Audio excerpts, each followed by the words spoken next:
Tapos na ang pagiging Disney princess. Ngayon, Cinderella naman. Ito, everyday routine. Morning. Maglinis ng bed, ako. Pero madali naman kasi hindi naman sila ganun kaselan. Mabilis lang siyang linisin. Tapos natin ayusin yung bed. Andito naman tayo sa toilet ni na ako. Diba? Mahirap pag walang taga-video. Sariling sikat. Saan ba yun? Una kong ginagawa dito is yan. Babara ko muna ng mga detergent yung bowl. Babad ko muna siya siguro ng mga 5 to 10 minutes bago ko siya i-rinse.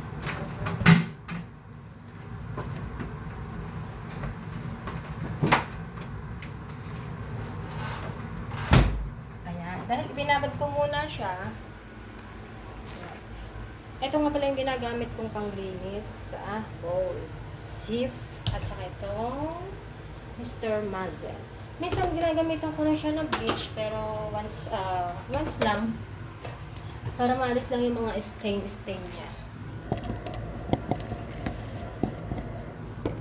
Ngayon hindi ko maalis ng cellphone. Mahirap lang walang taga-video. Sariling sikat.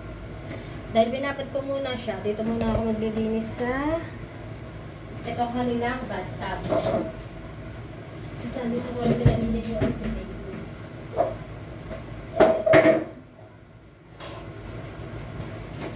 Ganito ang buhay ng pinagpang ko.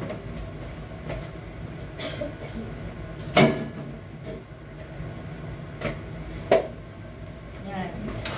Ito ang everyday routine ko pag wala si baby.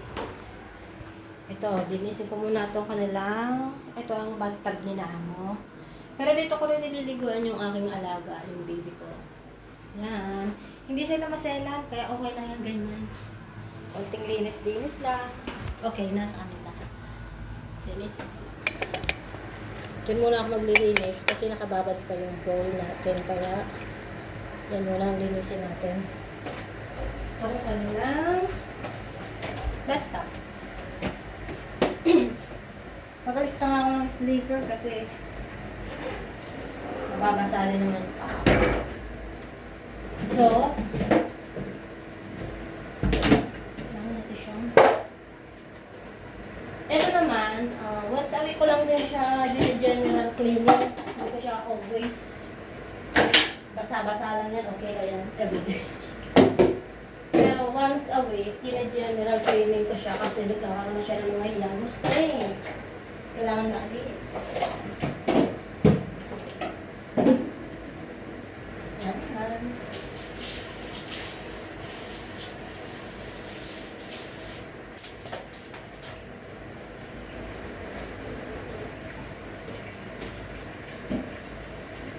Ito na pala yung inililinis ko sa kanilang bathtub. Para maalis yung mga stains. Maalis yung mga yellow stain nila dito. Babad ko din siya and then lagyan ko rin siya ng zip. Magaling din itong zip. Pang-alis lang mga stain. Babad lang. Tapos ko na nga pala siyang ibabad. Ngayon, ginagamit ko naman na sponge. Kinukuskus ko lang siya. Ayan. And after that, i-rinse ko na siya ng water. Okay na. Diba ang bilis? Ganyan lang kabilis na linis ng ginamit. Yan na yung aking finished product. Diba? Tapos ko na siyang linisin. Ngayon, dito naman ako dito sa labas. Toilet bowl naman tayo. Tapos tayo ng toilet bowl. Ito talagang buhay ng kunyang. Ito nababad ko na siya mga 10 minutes. So, brushin na natin. Hindi rin naman siya ganun kadumi. Kasi araw-araw naman talaga ito nililinis.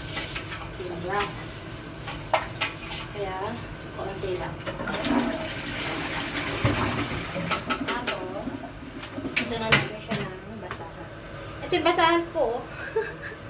Nanghihingi na ng kapalit yung aking basahan sa toilet. Pero pwede pa siya, sayang naman. Bukas papalitan na.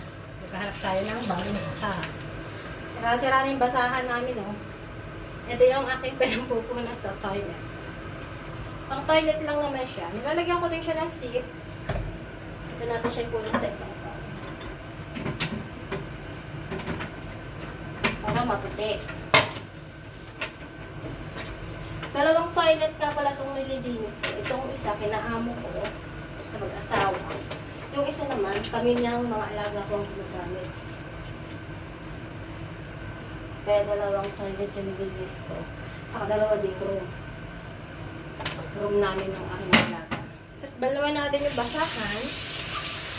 At ikukustos ko siya ulit. Para maalis yung amoy ng sip.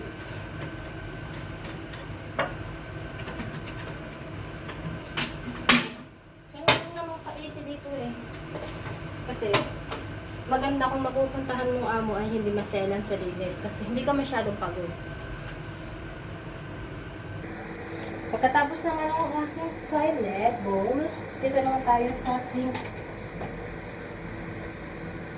Ibang basahan din nga pala yung ginagamit ko dito. Iba sa toilet, isa sa bowl at iba sa kanilang sink. Ito ay kinusot ko na kanina. Ikukuskus ko na lang siya. Ito yung kanilang mga toothbrush. Ayan. Punasan ko din yan. Pero once a week ko lang din to general cleaning. Punas-punas lang din muna yung ganyan. Alam mo, dapat pag kunyang ka dito sa Hong Kong, marunong ka rin mag-linis. Para hindi ka naman masyadong kapagod. Magic na. Mahirap magkasakit pag masyadong pagod. Pag hindi naman siya alam mong kadumitan, pwede mo lang siyang punas-punasan. Ganyan lang. Okay na siya. Okay. Diba? Para paraan din tayong mga kunyang para hindi tayo masyadong pagod. Pero pinapawis din ako. O, diba? Pinawisan din kahit nikas lang. Kaya swerte kaming mga hindi masasela ng amo dito sa Hong Kong. Ngayon, ito naman tayo sa floor. Mark ko lang siya ng kaunti.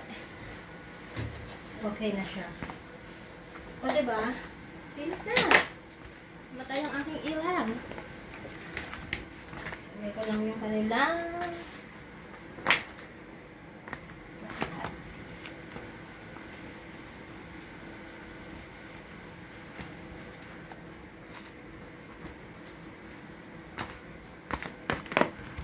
Ayan na yung aking finished product. O, diba malinis na siya? Hindi mo kailangan magpakapagod. Kasi hindi rin naman talaga siya nagdudumi ng ayos. Kaya okay lang siya.